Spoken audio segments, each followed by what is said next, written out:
All right, so let's get started and continue the discussion of learning about diodes and solving circuits that have diodes in them, and then we'll talk about some applications of the diodes over the next few lectures. Now, so far we've seen that a diode is the first nonlinear device, the simplest nonlinear device that you can have. The symbol was like this. You have a defined voltage drop and current direction for this diode that we're going to stick to. And then what we want to do is that, with this ideal diode model, we saw that you have if I plot VD on the horizontal axis, ID on the vertical axis, for an ideal diode, you basically had zero current through the diode if the voltage drop across it was negative. And if the voltage drop across the diode became positive, or basically the slightest amount larger than zero, it showed a zero resistance. So this was an ideal diode. This is something that we'd like to have, but as the name said, we cannot have an ideal diode, right? So we had to go and look for something that could do at least most of the functions that this guy could have done for us, but it is physical. It is found or it can be made to our specs. And then what we did next is that we looked at semiconductor PN junctions, and we saw that for semiconductor PN junctions, you get a current voltage relationship that is exponential. So ID increases very quickly when VD is positive, and then essentially stays the same for the negative values of VD. The current voltage relationship was given by this expression. Current through the diode was given by some saturation current multiplied by,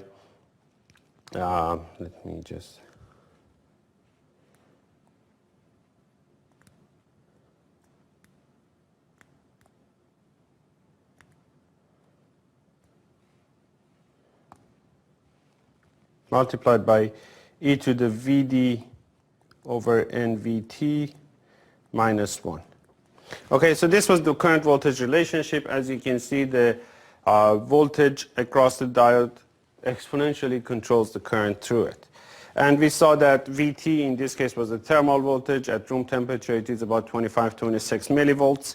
N was the ideality factor that is typically between 1 and 2. The closer your fabrication process is to ideal parameters, your N will be closer to 1, and then for typical diodes it's probably closer to 2. And IS was the saturation current that was determined by how you make the diode, but one of the more important factors there that you should remember is that IS is proportional to the size of the diode. The larger the diode, the larger is IS. And with this relationship we saw that when VD is much larger than NVT, and we're not talking about a huge voltage, right? So when VD is, let's say, 0.1 volt is already 40 times larger than NVT, let's say with an N of 2 and VT of 25 millivolts, a 0.1 volt voltage drop is already 20 times larger. So you can approximate that current voltage relationship to this exponential or simplified exponential relationship. You basically ignore the 1 over there, and if you do that, you can actually figure out voltage drop across the diode. If you know the current across it, you can find the voltage drop across the diode through this relationship. So it's going to be a log relationship.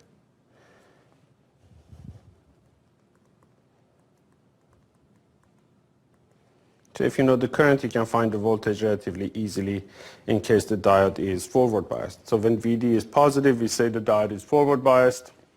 When VD is negative, we say the diode is reverse biased. And then on the other hand, if VD is, well, I'm going to say much less than 0, but basically minus 0.1 volts is already much less than 0. Then ID will be equal to approximately IS. In that case, the exponential term, the first exponential term you have in that equation goes to 0. And ID will be minus IS. So you basically have a reverse current of IS going through the diode, But as we said before, that IS is small. Even for a large diode, it's usually not that much bigger than a microamp or so. And for that reason, you can assume it to be zero in many practical situations. And then we said, okay, so knowing these two, I can actually use a semiconductor PN junction as a diode in a lot of my circuits. It looks like what an ideal diode could do for me, but the transfer function is shifted a little bit to the right. So what we did is that, so this, I'm going to call it ideal diode. This is PN junction. And now that we have a relationship between current and voltage, we can solve any circuit that has one of these diodes in it. The challenge is that once you write KVLs and KCLs, you will get a nonlinear system of equations that usually is not that easy to solve. We have to use numerical methods to solve them. And if you don't have access to a computer, you have to go and start guessing some values for ID and VD, put them in the equations, see how they do, and then try to converge to the right value through a few iterations. And that is, again, inconvenient for most cases and possibly unnecessary as well. You do not need to know all the values within, let's say, 1% or 0.1% accuracy in practical cases, because at the end of the story, when you make the circuit, the resistor you use has a 5% tolerance into it. The capacitor is worse. It may have a 20% tolerance in it. So what we wanted to do is to come up with another model that works better than the ideal model in practical cases, but it's not as hard as the nonlinear model we have over there to deal with. So this is the constant voltage drop model, or we just call it constant voltage for short. And what we did is that we said, okay, so I have the ideal diode here on the left, I have the PN junction on the right. I come up with a model that sort of mixes the two with each other. I assume that my diode is off before it reaches a VD on of values that are close to my semiconductor PN junctions. And then after that, I just assume it's a short circuit, right? So I assume it is off before VD on and on after VD on. Essentially, the model here is a diode who's assumed to be ideal now with a voltage drop in series with it whose value is VD on. So your VD is the entire voltage drop from here to here. ID, as before, goes through the diode in that direction. And what is VD on? Well, we want the model to behave or look like the semiconductor PN junction one. So VD on typically is the voltage that you see beyond this curve, right? So once you start to measure currents, once you start to be able to measure currents through the diodes, you usually say that's my VD on. And for silicon diodes, it's somewhere between 0.6 and 0.8 volts, depending on the size of the diode and how they made it. There are Schottky diodes that have a smaller turn-on voltage, around 0.2, 0.3 volts. And if you look at small integrated diodes on a chip, the turn-on voltage it might be around 0.8 volts. But it's a fairly limited range nonetheless. Any diode that I give you, there's a good chance that the turn-on voltage is somewhere around 0.6 to 0.8 volts in most of the time. So a typical value that we use, if nothing else is given to you, if there's no data sheet or you're not told, a 0.7 volt voltage drop is a good place to start, right? So these are the diode models that we saw, and then we said that, okay, using these models, I can go and solve diode circuits. Now, especially if we have more than one diode in our circuit, we notice that things can become a bit involved. So if you have one diode in the circuit, let's say simple circuit like this, then what you can do, and this is V in as signal, this is V out as label. I have some resistor in series that will, with the diode to limit its current. And we saw that, okay, so if I want to solve this circuit, if you're using the ideal diode model, that's easy. You know, you can say that if VD is larger than 0, my diode is on. If VD is less than 0, my diode is off. You either get a short circuit or an open circuit, and you have the output voltage immediately. If you assume the constant voltage model, again, the work is not too much. You know, you just say, if my V in is larger than VD on, now I can turn on the diode and have current through it. So the output voltage, for example, for this circuit will be a constant VD on, 0.7 volts, for example, if you assumed it. But if V in is less than VD on, let's say if V in is negative or if V in is 0.5 volts, I don't have enough voltage to turn on the diode. So therefore, the diode is replaced with an open circuit. I'm going to quickly redraw that circuit. So this is the model that you use with the constant voltage, the circuit that you use for the constant voltage model.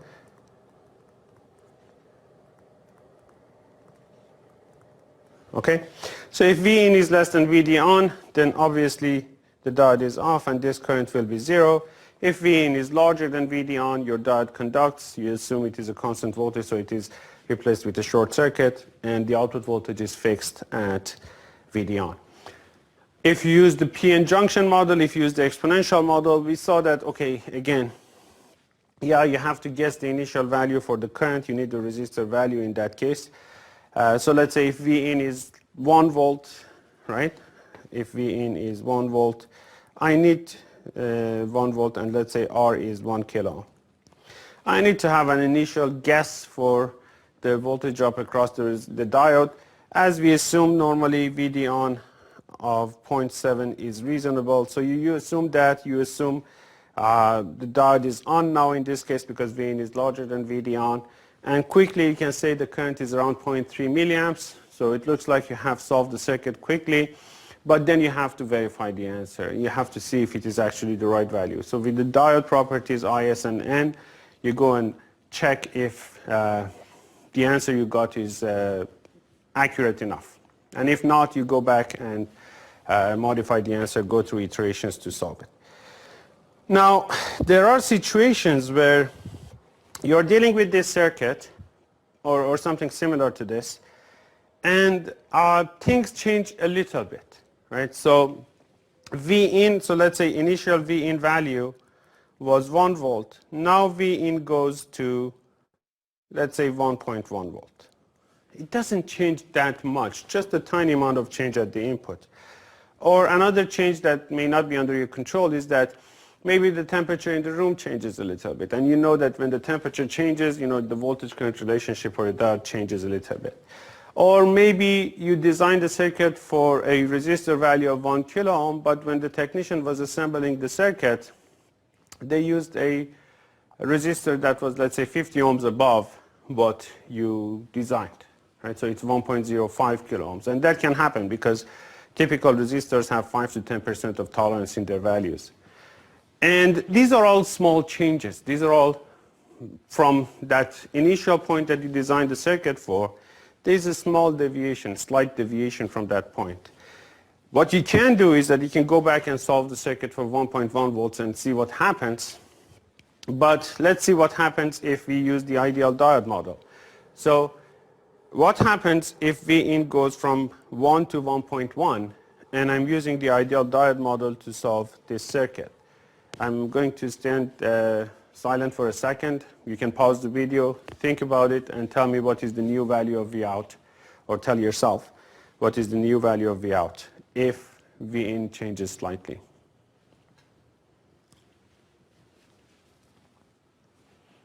Okay, so a follow-up question. What happens if I use the constant voltage model here, right? The one that is shown to the right. So let's say VD on is assumed to be 0.7 volts, and I solve the circuit for 1 volt. You can assume a resistor value of 1 kilo ohm if it makes the life easier. And I solve the circuit, I know everything I need to know. And now V in goes from 1 to 1.1 volts. What happens to V out? How much is the new V out? Again, I'm going to give you a second to think about it and maybe have a look at the circuit and tell me what the new V out is. All right? So in both cases, I hope that you've seen or you've convinced yourself that Vout didn't change. So when you use the ideal diode model, Vout remains 0, right? When Vin changes from 1 to 1.1, Vout remains 0. The ideal diode is a short circuit. For the second case, we assume VD on is constant, 0.7 volts. So when Vin goes from 1 to 1.1, again, the output voltage does not change. It stays at 0.7 volts. However, this should make you feel uneasy. This should not sit well with you because you know when the input voltage changes, the output voltage will change, right? So you might want to go back, or you might be tempted to go back and use the physical model. You go and say, okay, I know my diode, this is the IS, this is the N, VT is room temperature 25 millivolts. I solve the circuit, I figure out what it is for Vin of 1 volt, and then if Vin goes to 1.1, I know for that circuit, for example, the current will increase and the voltage drop across the diode will increase. So I go and redo all of my calculations. And we saw that for physical model calculations, that can take a while. That can be involved. So, and then here's the bad news. What if Vin is something like that? So let's say a voltage that is changing with time. So let's say it has a DC value of 1 volt, but it goes up and down around that. Not by much. Let's say it goes up to 1.1 volts and down to, let's say, 0.9 volts. It goes up 1 plus and minus 0.1 volt, not too much, but it keeps changing. And now that should, make you look for an alternative solution here, because you don't want to go and solve those nonlinear equations for any new value of input voltage. It's just going to take forever, right? So the question here is that as an engineer, when you look at a problem like this, what would you do? To be able to solve the circuit relatively quickly, to have good insight into its operation, but do not spend so much time on calculations. So that is going to basis or the reason behind what we are doing small signal analysis. We're going to talk about it for the diodes today. You will see that in a lot of cases it will make your life easier. So if you look at the slides, for example, the example that is given is that you want to use a circuit to provide a fixed 3 volt or let's say 2.8 volt reference voltage to, let's say, your charger. So you put 4 diodes in series and each one has 0.7 volt voltage drop here, so you get about 2.8 volts around here, right? And then if you apply anything, let's say, larger than 3 volts, you should get about 2.8 volts at the output of that circuit. But if this is an important circuit, if the value of that voltage at the output is important to you, if you're using it as a reference to do some more calculations, it could be the reference voltage that you use for the A to D that is doing all the sampling of your analog signals for you. And if that reference voltage is not stable, well, you're going to have errors in your assumed values for your analog voltages. So you want that 2.8 to be as stable as possible. But if you don't have that much control over the 3 volt here, then you have to come up with tricks, or at least know how the output corresponds to those changes. Now, so with diodes, there are situations that you need to use the small signal analysis. But the reason that we're talking about it now is that it is extremely important later on when we talk about transistor amplifier circuits. It's foundational over there. All the amplifiers we'll talk about in this course are linear amplifiers. And we have to resort to small signal method to solve them, to get insight into how they operate. But for the diode circuits, the reason that we start with diodes is that it's relatively easier to explain here. And once you get comfortable with it, everything basically transfers to the BJTs and MOSFET circuits as well. So let's go back and have a look at the current voltage relationship that we had for the diode. So what we said is, I'm using the physical model, and the reason for that is that I'm going to change the slope here, exaggerate a little bit. I'm using the physical model because the constant voltage model and the ideal diode model, they don't tell me about the changes. They don't tell me about the small changes. They're insensitive to small changes. So as long as I do not turn off the diode or turn it on if it was off, they don't show me any change. You know, the diode basically is insensitive to all those small variations in its operating point or around its operating point. And as we said, there are cases that we don't want that or we need to have more information. Now, let's say this diode is happily biased here. I have a circuit that puts this diode at this value. So some value of VD and ID. I'm going to call them ID naught and VD naught, right? So this is at the very beginning. I have my DC voltage applied to the circuit. I'm assuming the diode is on. In this case, I'm not considering diodes that are off. If a diode is off, I just replace it with an open circuit.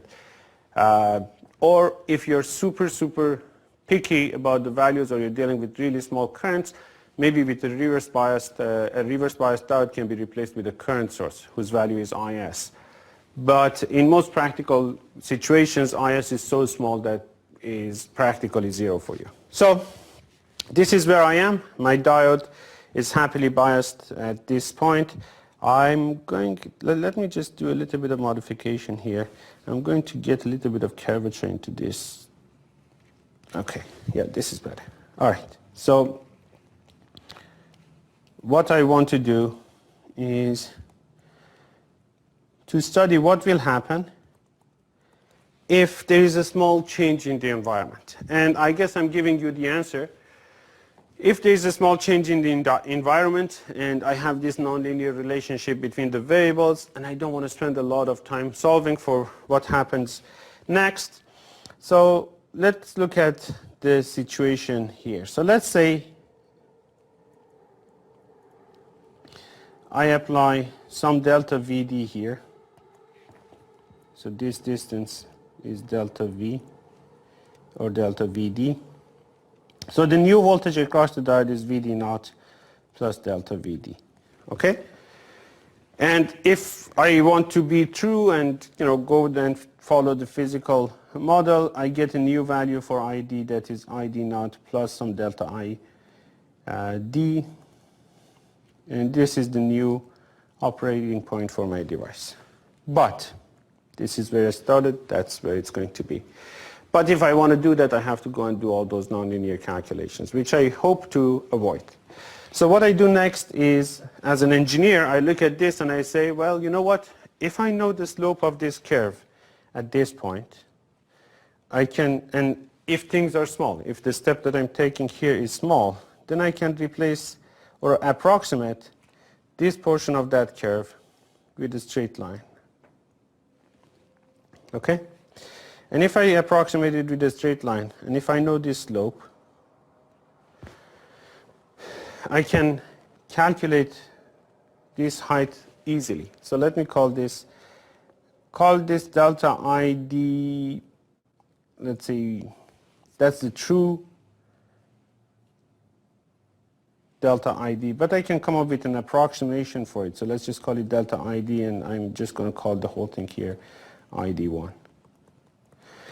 I can come up with an approximate value for that delta ID. Yeah, it's not going to be exactly right, but ID naught plus delta ID will be very close to this new value of ID1, right? If the step that I'm taking is small, and if I calculate the slope at that location, at that initial location properly. And let's just apply that to a diode. So for a diode, I know that ID is IS e to the VD over NVT. And again, we are talking about a diode that is on.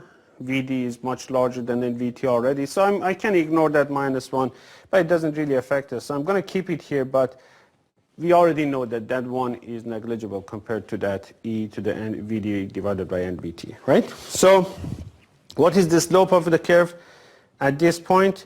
I take the derivative of ID with respect to VD, and I will have this. So IS is a constant, so it will show up as before. When I take the derivative of this exponential term, I take the derivative of the exponent, put it in front of the exponential and the exponential itself. So it's going to be times delta Vd over nVt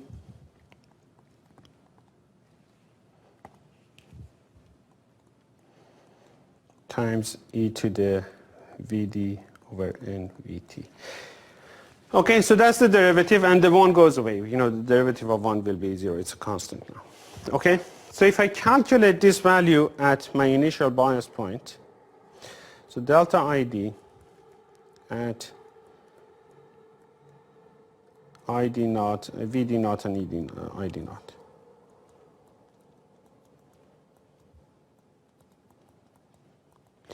Is going to be IS e to the Vd naught over nVt, okay? And then this derivative, if I calculate it, is going to be 1 over nVt. Or I can simplify that. I look at my circuit, I recognize that this term is, in fact, ID naught, right? This is the initial value of the current that I had. So it's ID naught over nVt. Okay? So that's the slope of the curve at that point. If I know delta V, I can multiply delta V by this slope, and I get delta ID that I can add to the initial current and figure out where I will be standing afterwards, right? This is the small signal method. So I look at where I am on that curve, on that nonlinear curve. That's called the bias point, that's called the operating point, that's called the quiescent point, right? So it has different names.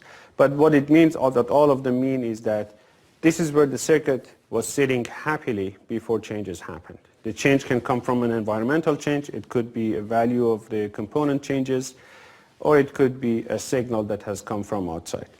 But before all those changes come in, this is where my circuit was. This is the bias point, this is the operating point, this is the quiescent point.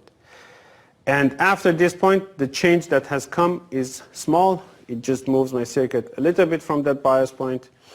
And if that's the case, then I can go and figure out how much my circuit will respond differently.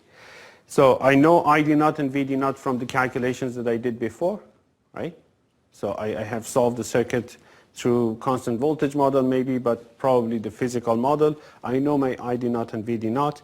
Now I only focus on the small change, delta V, that has come in.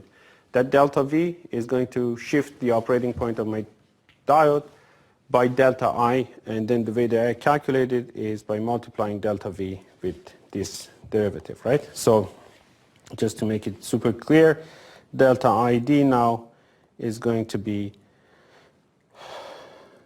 delta V times that derivative, that times ID naught over nVt.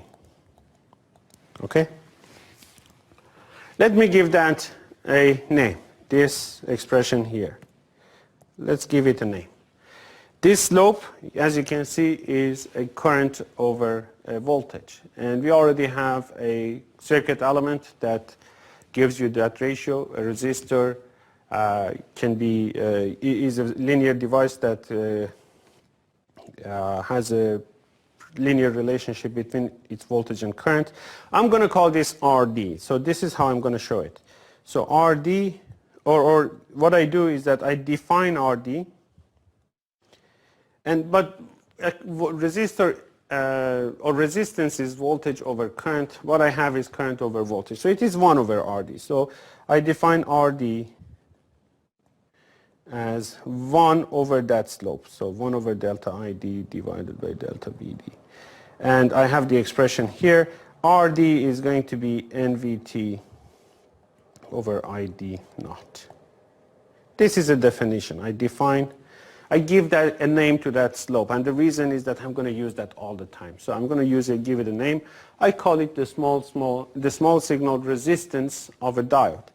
The small signal resistance of a diode is given by that expression here. So N is constant, is a property of your device. Vt depends on the temperature in the room, and ID naught is the bias point, right? So if you go up and down this curve, assuming that the temperature in the room doesn't change, you will have different values of RD, right? So the higher the current, the higher you go up in current, the smaller RD will be. What does the small RD means? It means that it will respond less and less to small changes in delta VD, right? Or the other way to think about it is that you're dealing with a smaller and smaller resistor. So a tiny change in delta V will give you a huge change in delta I, right? So a resistor basically. But it's a resistor that, first of all, it's not physical. This resistor does not exist. It only represents a slope on that curve. And secondly, it only is used for figuring out the small changes. It's not about, you cannot use it in a DC analysis of the circuit. Okay? So this whole thing, this whole approach is called small signal model or small signal modeling in electronics. For a lot of you, we'll see this method again applied to essentially the analysis of any nonlinear system. They call it linearization, right? So you had a nonlinear model here, nonlinear system at the beginning, and you went and looked at only the slope and replaced that nonlinear system with a linearized system. It's not the same system, but for small changes, the accuracy of a linearized model or linearized analysis is good enough and definitely much easier. So that's that. That's how we create a small signal model for a diode. I'm going to look at it from a different point of view very quickly. So this was, the engineering way. This is how we feel about this and how we approach it if we have to deal with a nonlinear circuit. I'm going to look at it from a mathematical point of view as well, so that hopefully you're better convinced that this is a permissible method. So let me go back and get a sense of when we say small, what does small mean? Small is a relative term. So let's just figure that out. When we say small, well, small compared to what? So let's just go back and look at the expression we had for the diode current. So ID was IS e to the VD over NVT, right? Let me make it compact. And again, this is a diode that is on, so I'm ignoring that -1 that I had after that. So let me just be explicit here. So for VD, much larger than NVT. Okay? Now, so this is a diode that is on. That's the point. Now, let's say this is the initial bias point, so ID naught and VD naught here. And then something happens. VD naught increases by a tiny amount. So ID naught will definitely change. It will have some delta ID to it because of the new value of VD naught.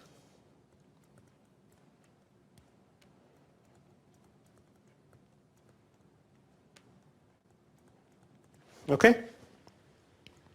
So VD naught has changed by delta VD. So let me expand on this part. So it's going to be IS e to the VD naught over NVT times e to the delta VD over NVT.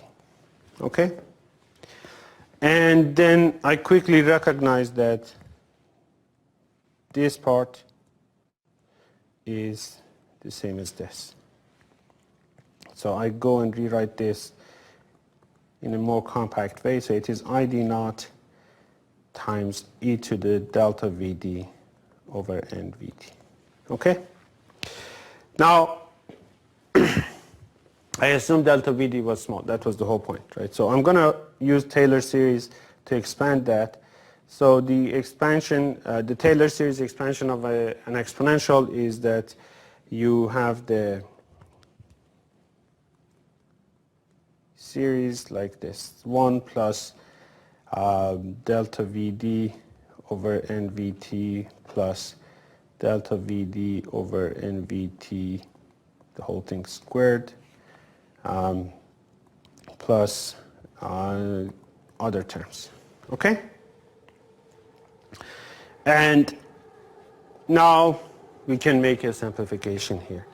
If I assume that delta VD is small compared to NVT, so let's say NVT I already know is on the order of, let's say 50 millivolts for most diodes, 25 to 50 millivolts, somewhere in that range. So if delta VD is small compared to that, let's say delta VD is 5 millivolts and NVT is 50 millivolts. So that's going to be 1/10. This ratio is going to be 1/10. I'm going to ignore, or I can, with good approximation, ignore all these higher terms. So this is going to be approximately equal to ID naught times 1 plus delta VD over NVT. All those higher order terms we ignore, right? And on the left side, I have ID naught plus delta ID. Okay? So from here, right away, you can see that delta ID is approximately equal to ID naught divided by NVT times delta VD. And this is the same thing that we had in the above, right? So remember that this guy now has a name. We call this RD.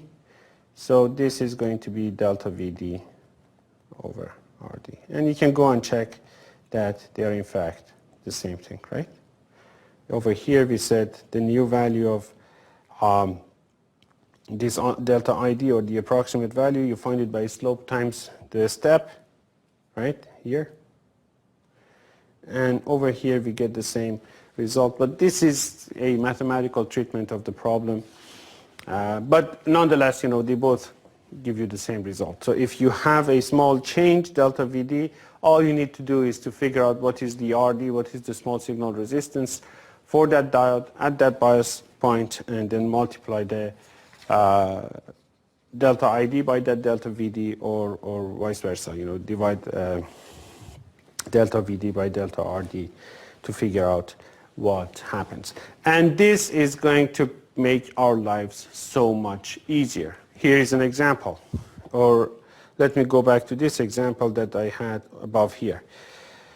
So for this circuit,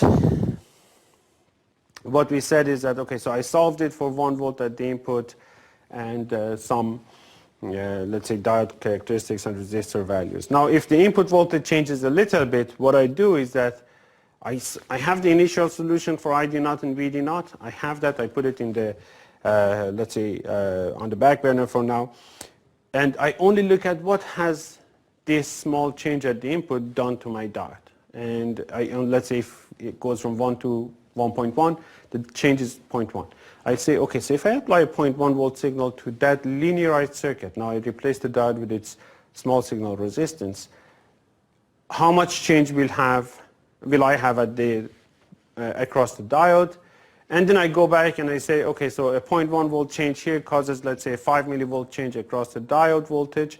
So if my initial diode voltage was 0.69, now it's going to be 0.695. And you can bet that for small values of delta V, you will be very, very close to the true value that you would get if you go and solve the nonlinear systems. And let's just do a quick example here to make this point a bit more clear. I'm spending a little bit more time than normal on this concept because, as I said, this is going to be extremely important later on when we discuss the transistor circuits. Okay. So here is a circuit. So I'm going to, it says find V out in circuit shown to the right. And this is the circuit, a simple RD circuit, R resistor, D diode.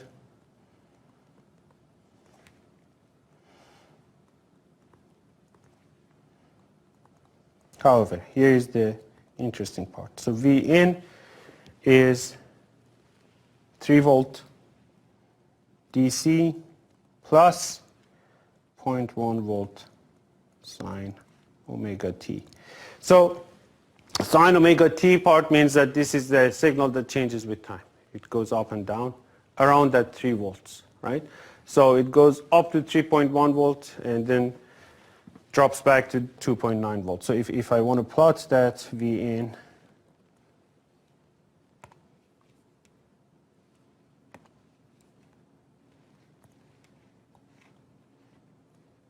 so if I plot it versus time, it's something like that. This is your 3 volt and your actual signal is this. So this is 3 is the average. The DC value goes up to 3.1 and down to 2.9. Okay? But it takes any value in between 2.9 and 3.1. And then if you want to solve it using the physical model, obviously you cannot do it by hand. You cannot account for all those voltages. You can divide that maybe into 10 steps and solve it for those 10 steps, but you will be wasting a lot of time on that. We want to see how we can deal with this question in using the small signal analysis technique that we just learned. For R, we have a value of 1 kilo ohm. And for the diode, we assume that IS is 10 femtoamps and N is equal to 1. Okay? So here is a hint for you to choose the model to solve the circuit. If I give you the value for IS and N for the diode, it means that you have to use the physical model. If I give you VD on, it means that you have to use the constant voltage model. And then for the ideal diode model, it's usually something that you use on your own to get started with the exercise. But anyway, depending on what is provided to you, sometimes you can decide which model to choose. So I'm going to give you a second to think about how to approach this, and then we'll go through the solution of it quickly.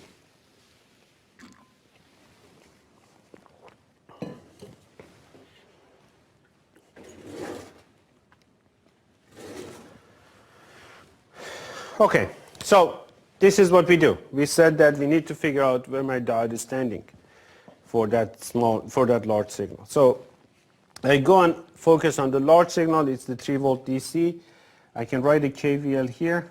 Remember, this is a loop now, because in reality I have a voltage source that looks like this, right? A DC and an AC source, and it's a loop here.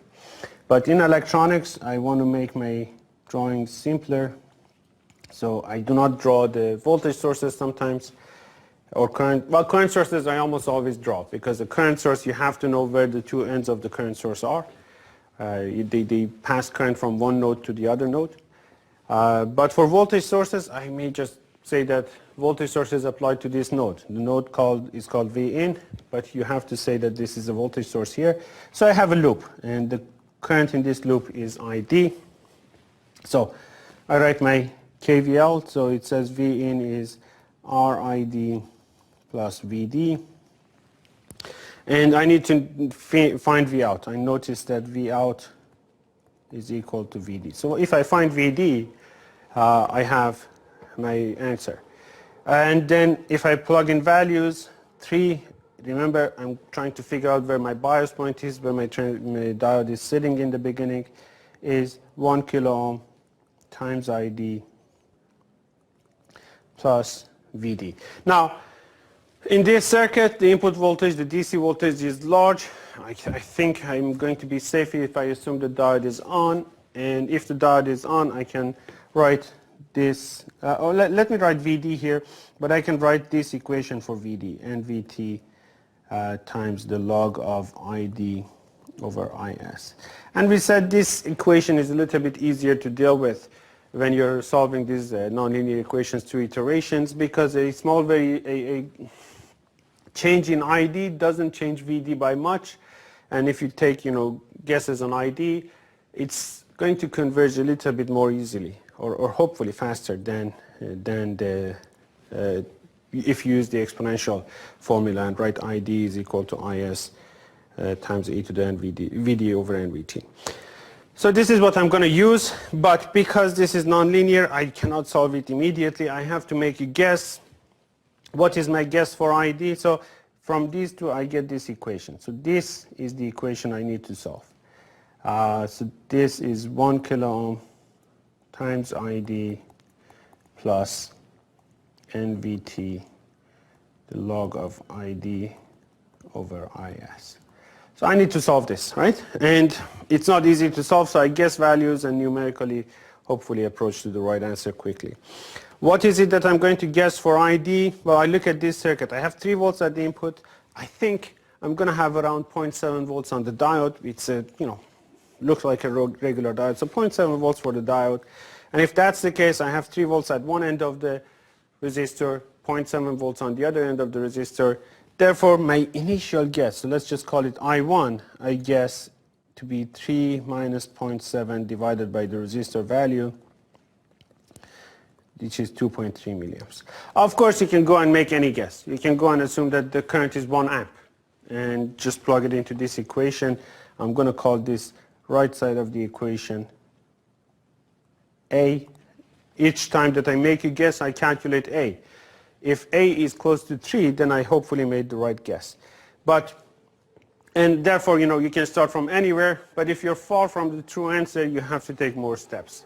By starting from a good point, from a point that is hopefully close to the final answer, I make my life much, much, much easier and converge hopefully in 1 or maybe 2, well actually maybe 2 steps. I need to do at least 2. So if that's the case, I'm going to see what is going to be A. So if this is the assumed value for I, then A is going to be how much? So Vt, let's assume, if it's not given, if it's assumed that it's 25 millivolts.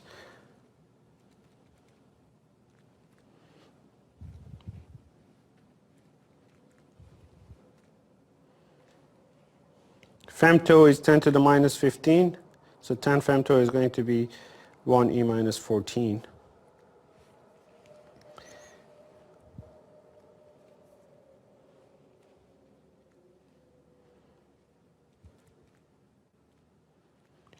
And I do the math, and A ends up being 3.608 volt. I'm more than the voltage that I calculated is higher than 3. I needed to get 3, so I overestimated ID a little bit.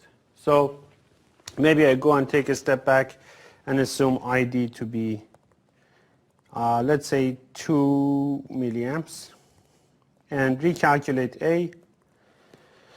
If you do that, the new value for A is going to be 3.3 volts.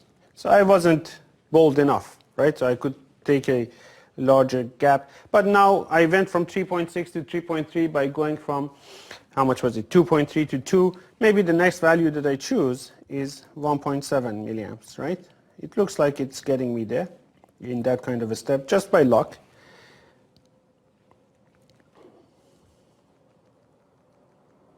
My point here is that when you're doing these calculations, don't randomly guess. Have a look at the trend of where the numbers are going. And in this case, A is going to be 2.993 volts. Okay? Practically, this is 3. I'm less than 1% away from the true answer, so I'm going to pick this as the correct value, and I can calculate VD based on that.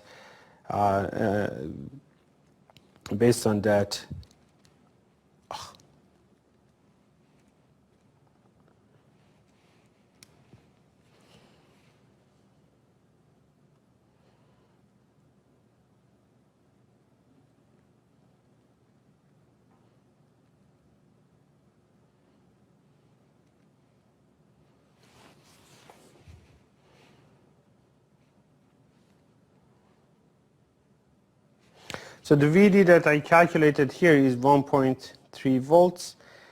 This is not typical. I may have, N was 1, sorry, N was 1. I'm using an n of 2 here. That's the problem. Okay, so if I choose an n of 1, so I'm going to redo the calculations here very quickly. Okay, so 2.3 milliamps.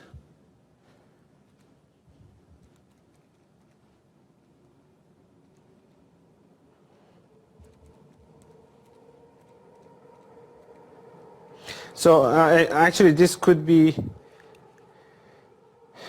an educational moment that I got a number at the end that didn't make sense to me based on my experience. So I need to go back and check my values.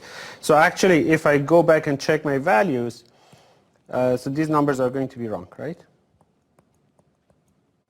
I'm going to shift up. So my initial guess for ID was 2.3 milliamps for the reasons that we mentioned before. If you put 2.3 milliamps in there and calculate A, it's going to be 2.954. That actually is right away in one step. I'm in very, very close to the right answer. I can push it, make it a little bit more accurate. I really don't need to, right? 5% accuracy is more than enough for most practical applications. But if I just want to show off and go to 0.35,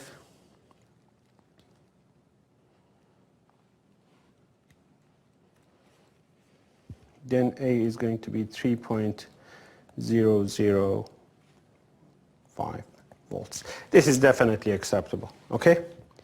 So this is the true answer, and then from here I can calculate VD to be 0.65 volts. Which now makes sense. I expect a voltage drop of about 0.7 volt on my diode for a current in that level. Okay, so and now the point is that what happens next? What if I have that tiny signal on top of my 3 volt signal? The large signal is now 3 volt, the 0.1 volt is going to be my small signal. If I want to look at that, then I go back to my circuit, I say, I'm going to do a small signal analysis. I'm going to look at the changes only. So the circuit that I have, well, at the input is going to have only the changes. So this is going to be, let's say, delta V in, okay? The resistor stays as before, but for the diode I saw that for small changes it acts as a resistor. So instead of having a diode here, I can solve this circuit. Put a small signal resistor value here, keeping in mind that I'm looking only at changes here. And this is a super easy circuit to solve. Right away I can see that it's a voltage divider, so delta V out is delta V in times RD divided by RD plus R. The only thing I need to do is to figure out what RD is, because R is fixed, so RD is going to be, remember that it's NVT over ID, right? Where was the definition that we used? Here. NVT over ID.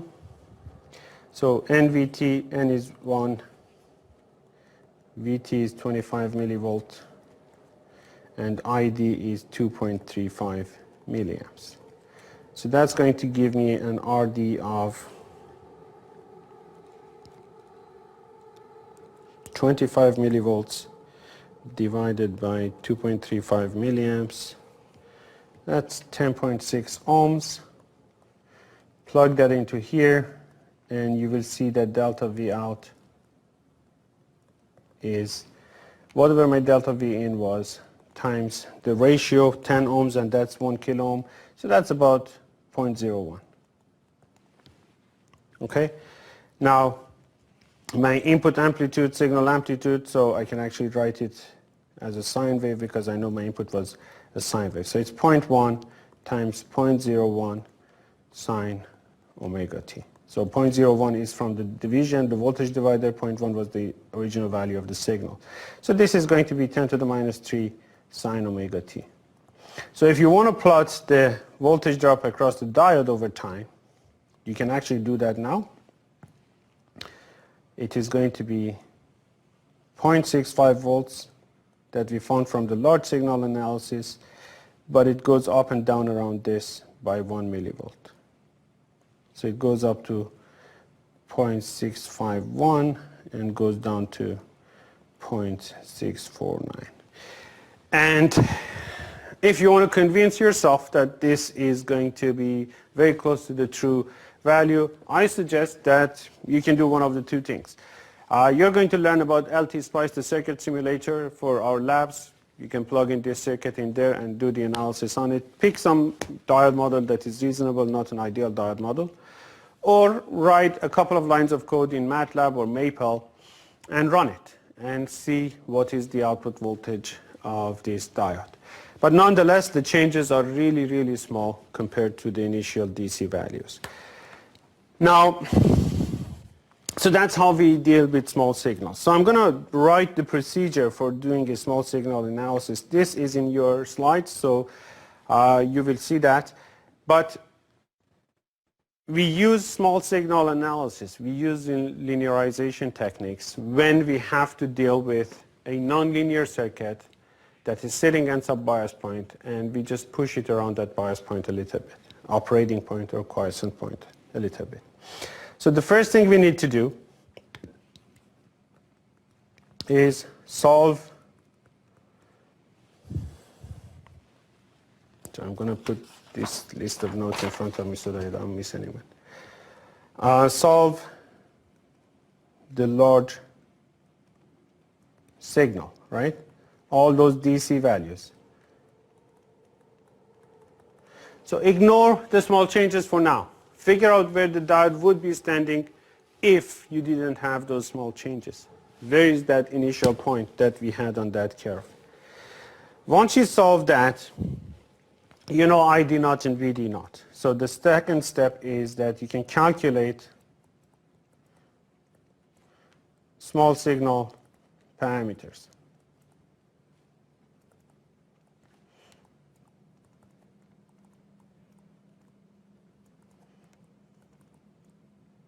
Okay?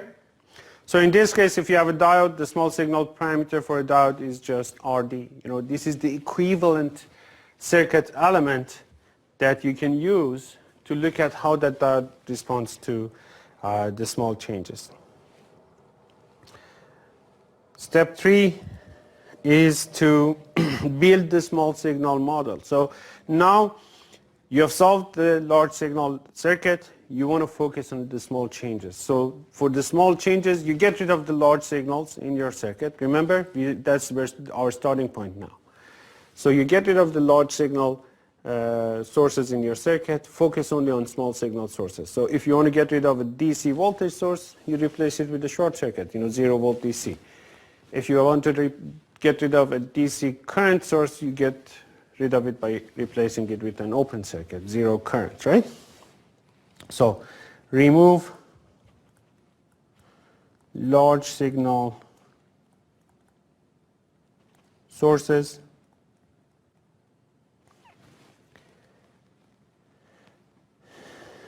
and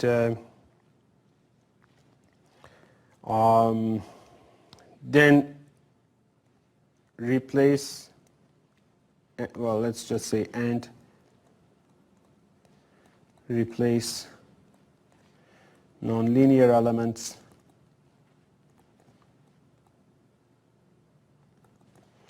with their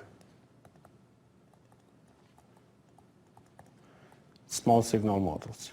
Okay? And once you have that, once you do that, you go from the RD circuit that we had at the beginning to a very simple voltage divider circuit that we saw last. And then notice that the sources we used in each case are different. And then 4, solve the small signal circuit.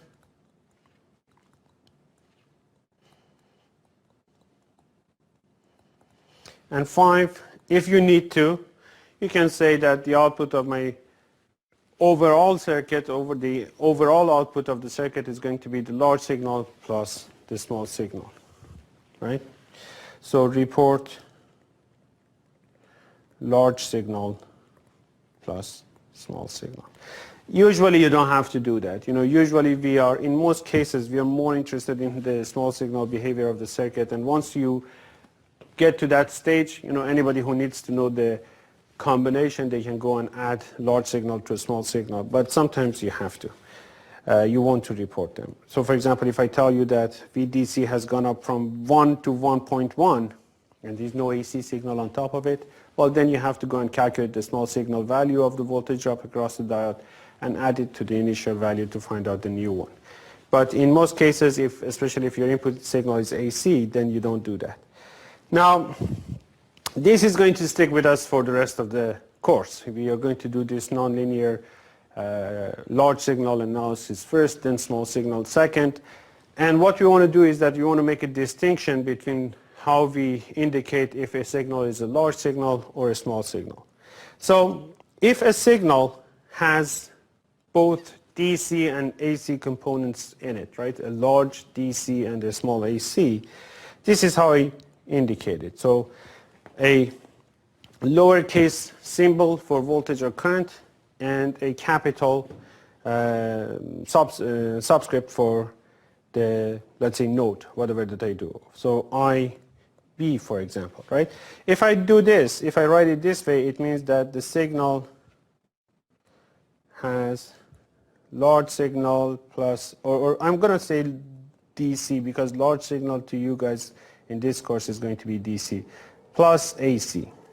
And AC, you know, these things are not true in all cases. Not all DC signals are large signals. Not all AC signals are small signals. But for this course, for the purposes of this course, usually DC signals are your large signals, and AC signals are your small signals. Okay? So if I write a lowercase v or I and a capital subscript, I mean the signal has DC and AC in it. If both of them are lowercase, it means that they are small signal. And if both are capital, it means that the signal is only large signal or only DC. So if I have 3 volt DC, I just write it as VDC, everything capital. And this is a naming convention, writing convention that makes our lives a bit easier as we go through the course. So this will be it for the small signal analysis with diodes. We spent a little bit more time that you think it might deserve at this stage, but the time spent here will help us in the later stages of the course when we talk about transistors in a few weeks. And the second part, so that will be it for the lecture on small signals.